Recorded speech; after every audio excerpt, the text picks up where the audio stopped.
Welcome, ladies and gentlemen, to Commodity TV and a new edition of our online virtual interview presentation series. And we are very happy and proud that we have a real copper expert here, one of the leading guys in the world, Gianni Kovacevic, who is also the CEO of Copperbank. And we want to talk about copper, the macros, and of course, his terrific company. Gianni, good morning to Zagreb. How are you doing? Very good, Johan. It's nice to be with you. And we're going to talk about all these themes that periodically we catch up. And frankly, I've been very accurate. You know, we've suggested to people that it's inevitable. It was always a when, not an if question. Mm-hmm. And now electrification goes into hyperdrive, and that means copper. And it's the themes we're going to talk about today. And of course, Copperbank. Exactly. So let's get the presentation here started. And I would say the floor is yours. Well, we started Copperbank in the bear market, and we treat it like real estate. And anyone that follows junior mining will know that this business is ruinously expensive. It takes, in many cases for a large porphyry, 20 years and hundreds of millions of dollars to get these things to the finish line. So we have invested in copper since over 20 years. Did pretty good with certain projects. And when the last bear market came, we decided as a group to buy high quality, well-situated copper projects. And then we waited. We were very patient. In German, you would say Geduld. Geduld, really, yeah. Exactly. And we were waiting for the normalized copper market. And we kind of had it in the 2017, 2018 until the Trump tariff, the China tariff came. And then the copper price fell again. And now, because of this Green New Deal and over $10 trillion of stimulus to get the global economy going again, it's accelerating everything. So people have in Copperbank a very diversified, growth-oriented exploration company, optionality. We've got exciting exploration opportunities, which I'm going to share with people today, and it's a development story. We've got 2 advanced stage copper projects, and with them will come this royalty opportunity because we got areas that do not have royalties attributed to them. We can do that organically. So if I just go on the next slide here, I think I want to start with, this really tells us this is what Royal Dutch is telling investors. Electrification is today 20% final energy usage. And it's been that way for 50 years. But now, in the next 30 years, it goes to 50%. Because of COVID stimulus, it's actually probably going to happen faster than that. So what does that mean for a copper investor? As much copper as we installed from 1890 to 2020, we will duplicate that, but in less than 30 years. You do not need to lose a lot of sleep about where the demand for copper is going to be, because traditionally, over 100 years, the growth was 3%. And it's now going to be in the middle scenario, 6% CAGR growth for copper for the next 20 years, 10 years, but more conclusively. So what that will do, the demand of copper will double. And you can see that there, Jochen, exactly. That you shouldn't lose a lot of sleep at night about where copper is going. And it's all going to be driven by overwhelming demand for all the people that make motors, transformers, cables, because business is going to be, frankly, as good as it's ever been in the last 100 years, as the world doubles electrification for final energy usage. Everything we use is increasingly going to be having a cable stuck out the back of it. Not a helicopter, not an airplane, but everything else. Cars, trucks, and across the board. So, yeah, I think also wind energy is a real big thing, because you need to transport the created energy from, let's say, from the sea, where they are installed, those big wind farms, to the land, right? That's exactly right, Jochen. And you cannot substitute that for aluminum. And this is taking, on average, compared to a company that's building a natural gas or coal generation facility. When you build offshore wind, it takes 1,000% more copper for the same capacity. It is a power of magnitude more copper, and it's across the board. Solar power, onshore wind, the electric vehicles, the electric buses, which is where these analysts are coming with this 6% growth rate for copper. And so we're seeing now, this chart is showing since 20 years, oil compared to copper, and they are now decoupled. The last time copper was $4 per pound, oil was consistently $100 a barrel. Today, oil is $65 a barrel, copper $4 a pound. So I believe oil is going to be driven predominantly by politics. Can oil go back to $100? Absolutely. But it's going to be driven not by fundamental, by politics. Whereas copper, can no longer wait for oil to be the dominant commodity. We are already seeing this decoupling, but it's the engineering, because we do not have new high-grade copper deposits. There's simply no copper in the rock, whereas the oil industry is able to do horizontal fracking and many other innovations to get more oil from the rock. So what do we do basically at Copperbank? We looked at this like a contrarian style investor, and it's real estate, Immobilien, as you would say in Germany. And we bought from very pessimistic people that didn't believe or didn't have the patience to wait for the next cycle. And now in this euphoric, ebullient copper market where the major must replace resources and reserves, we look to do commerce with these people. And I think that will be a very good outcome for our shareholders. How much does it cost to find a copper porphyry? A large copper porphyry, the magic number, do you have 8 to 10 billion pounds of copper delineated? That's a big one.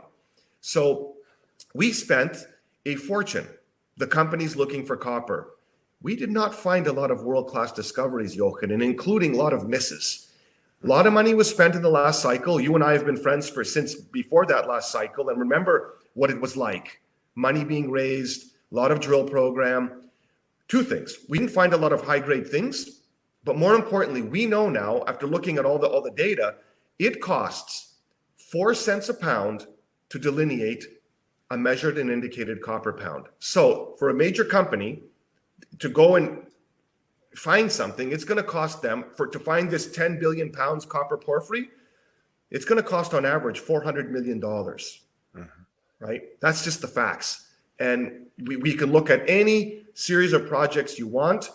And that is why the transactions, Jochen, of the last cycle happened between 3 cents and around 10 cents. And I can give you 30 examples of the companies, meaning a big company buying a little company for a premium. That's why, because it cost 20 years of time, 4 cents a pound. So, yeah, and also, I mean, the $400 million just to find it, but then you have to build it also. Oh, that comes later. That fund comes later, where you're talking about the capex to build a large copper porphyry. And you can see here, I do the whiteboard here, but you can see here this line, which is showing us all the deposits, the future of copper mining. See that? This is 0.4.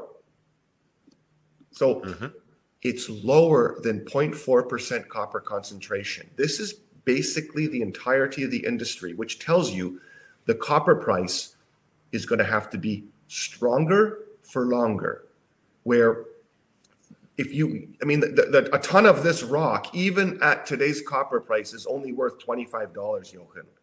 Very difficult to do feasibility when you're talking about building a project at either high in the Andes, 4,000 meter, in Congo, Philippines, Mongolia, Papua New Guinea, Pakistan. That's the future of copper. Or they must go to the historical camp, a camp like Arizona. And you can see here, our project is located there. And I believe, and I can tell people that Arizona is the #1 jurisdiction if you could find a project for a major company. I share you here the grades of the operating mines in Arizona. And you can see very clearly 0.25, 0.3, 0.4. Our Copper Creek has very good grade globally, but more specifically in Arizona itself. And when we look at our actual resource here, I will show you using 0.3 cutoff. And this is a historical resource estimate at Copper Creek. This is done in 2012 by IMC of Tucson. Copperbank does not consider this to be contemporary, and people need to read this language on our presentation because it is historical. But it was done to a 43101 standard, and it was done in 2012. But you can see here that at a 0.3 cutoff, our grade is 0.54. And if you go and take it to a 0.2 cutoff, it is better than the average grade of what's going on in Arizona. So we like this project. It has 1 billion tons in all categories. We've got 500 million ton measured indicated and 490 million ton of inferred based on that historical study. So it's a big project. And of this 8 billion pounds, you can see here, all category over here, we've got 8 billion pounds copper. It would cost $300 to $400 million on average for companies to find such a deposit. Well, they spent already on this project 85 million US, so 110, 115 million Canadian. So it's almost 2 cents a pound for the previous operator to find this copper. So digging into the details, Copper Creek is located at the intersection of Arizona. So you got two major geological trends. You've got this one and you got this one. And you can see here, exactly at that intersection is Copper Creek. It's a very complex, in a good way, copper system. And there are over 400 of this hydrothermal breccias, which is the most of any project in North America because of this intersection. So it's geologically very complex, as I said, in a good way. Only 40 of the hydrothermal breccias have been drilled so far, Jochen. So there's a lot of work that needs to be done. As we already talked, it takes 20 years from discovery hole until getting to the bankable feasibility study. So I will suggest to people, the reason we like Copper Creek, it's at, say, year 15. It's already had $85 million spent on it. We own it 100%, and it's in a very good location with better than the average grade in Arizona. So we need to now drive more resource near surface. And this is what these hydrothermal breccias look like. They're poking out, and we need to start drilling some angular holes. And you can see here on the drill plan, if you look over here, this is the current resource projected to surface. Okay, so people can see that there in the blue line. And this line here is what IMC's hypothetical open pit would look like. Okay, so we need to look at all this area here, all these breccias, and that is the focus of our future drilling programs. And where you can see this area here, undrilled. So we want to see, can we make this conclusively an open pit operation? Because right now, is it going to be a shallow underground mine, or is it going to be a open pit? Open pit. Yeah. There Hey, are Gianni, how many meters? Jochen, 4 ways we can drive value. Number one, with $4 copper, can we use 0.15 copper equivalent cutoff? And I think a lot of companies are going to start doing this. And how many blocks come in? Can we add some byproduct credit that was never included to bring in some blocks in this area? And most importantly, in this new drilling that we're going to propose to the market, can we bring in some of this near surface resource to increase what I'm talking about? So this is what I want to show people. So if we look at the drilling, this is the drilling that we want to talk about. What would holes look like in these areas? Because if you look at what a open pit would be, this changes the game. We know that the project has, historically speaking, we've got 1 billion ton. It's a big resource. What will we find in these areas here? And that's our focus. So, Gianni, how many meters do you think you want to drill, or you have to drill, until you have this defined, and what might it cost? We're very dilution mindful, Jochen, because we are owner operators. Me and my group own 25% of the shares of Copperbank.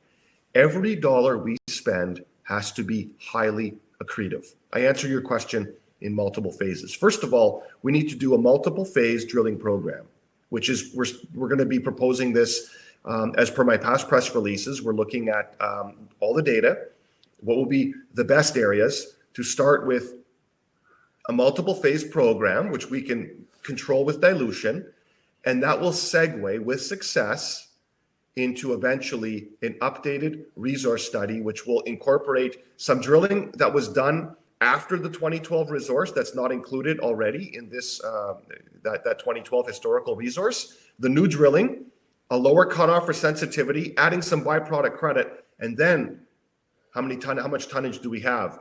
But then if you really want to spend the money, if you were to get a major involved here, you could spend as much as $50 or $60 million. And this is a good thing for a major. This is not a negative, because they want the big project. They want the elephant country. You know, we're not going to spend this big money. We want to spend a few $1 million to answer some very important unanswered questions. And will that be accretive to the value of the project and to Copperbank? That's our main focus. So I think if I just touch on our other project in Nevada, which is located in Elko County, you can see an area here that has never been drilled.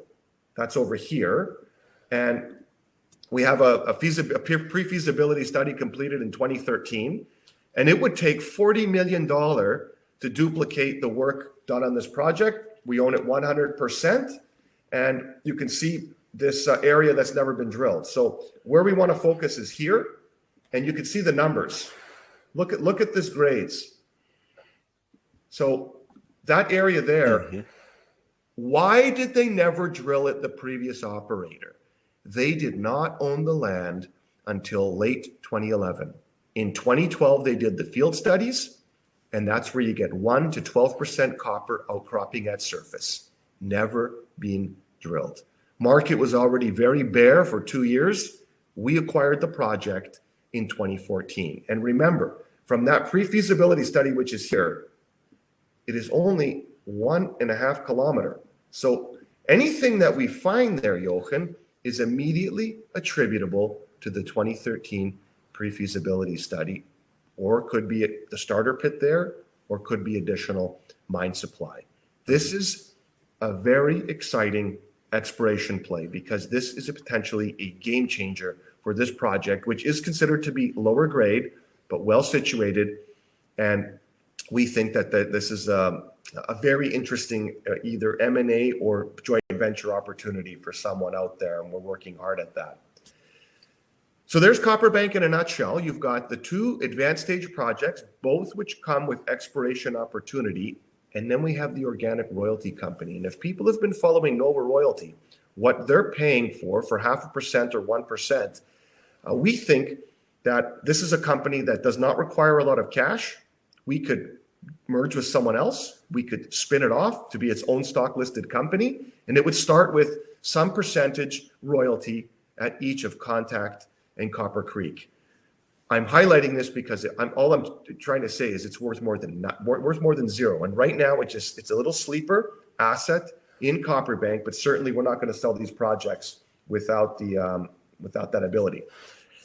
So even before we get to the next steps, we have historical economic studies, and you could see our unsmiley face. When we bought these projects, copper was $2.50 a pound. There is no net present value for these projects. And in fact, 75% of the development projects in the world require $3.50 copper. This is what BHP, the world's largest integrated miner, has already told investors many, many times. But the interesting thing for copper, for our project here, is for every 25 cents the copper price goes higher, is a $300 million jump in MPV. Copper price goes up 25 cents again, 300 million based on the historical studies. Now, it ends here at $4, Jochen. All the tables don't even go past $4. Just imagine now. It keeps climbing. And this is before we even get to the optimizations, the trade-off studies, the drilling. If we're successful incorporating any new resource that we find, lowering the cutoff, and of course adding some more byproduct credit. We have at $4 copper, based on the historical economic studies, a market or MPV net present value of 1.4 billion US dollar. That's 1.8 billion Canadian. Now, if we capture just 10% of that, you're talking $3 a share. This is where those incredible numbers come from. And so if you look at Fundamental Research last week put out a report, and they have a fair value of $1.78. And people can like that a lot. I'm a shareholder. That's really the replacement cost of the exploration that's already occurred. Yeah. So that's an interesting metric. And you can see our share price here. Yes, it's come up a little bit. Current market cap, $48 million. But if you look at the work that's already occurred, that $120 million that's been spent, that would be $1.50 a share on our current share count. And if you look at the previous market cap high of the projects we acquired, so in 2011 and before that, when copper was $4 a pound the last time, it would be like $3 a share for Copperbank's current share count. There are many areas, many margins of safety here that I think people can look at. So in a nutshell, that's where we are. And that's the over-under on Copperbank. And I think people can compare us peer group-wise to anyone in the industry: location, optionality, development, owner-operators, and diversification throughout all the different areas where one can look to unlock value in this industry. Okay, super, Gianni. Thank you very much.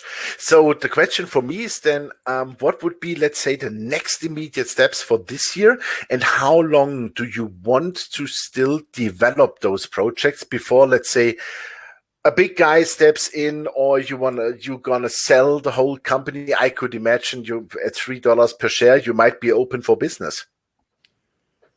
We waited for the copper price to normalize, but all these years, Jochen, when everyone else was doing these stupid, cheap, full warrant financings, we did none of that. We raised capital with our own money. We did all of our financings above the market with no warrants. So there are no cheap warrants in Copperbank.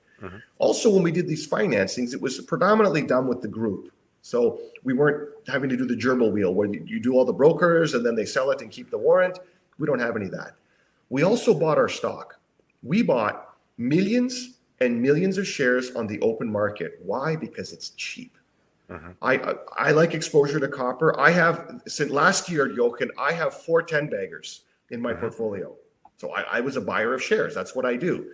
And I thought that this cycle would eventually turn. Copperbank is, for me, a 4-bagger. I believe that there's a real shot at making it a 10-bagger. And that all the metrics I talked about, looking at historical precedents, and of course, execution. So what we want to do now is we raised $1.25 million, gives us enough capital until the end of 22, unless it's accretive, unless there's an appreciation. People should not expect any kind of stupid dilution. We have the capital to do everything that I've talked about, all the studies that are going to be delivered, present these drilling programs to the market, and then when we're ready to drill, I will then look at who's the right investor and how shall I move that forward and who shall I raise this capital with and on what terms. But by spending a few $1 million, I believe we're able to potentially unlock a power of magnitude more than that. The key word, accretive. We throw nickels like manhole covers. So when I dilute the shares, if I'm going to actually spend money on the project now that it's normalized, hopefully our goal is to have a huge accretion there on a per share basis. So that's what people should look forward to. Execution. Okay. We're still going to treat this like owner operators. And if the right deal comes along for the right transaction value, I would then present that to the shareholders and they can make their decision. But at this price, we do nothing. We don't dilute the shares and we don't entertain any kind of offers. It's work, execute, do what we say what we do. And I'm going to continue to market the story with people like you throughout this entire year.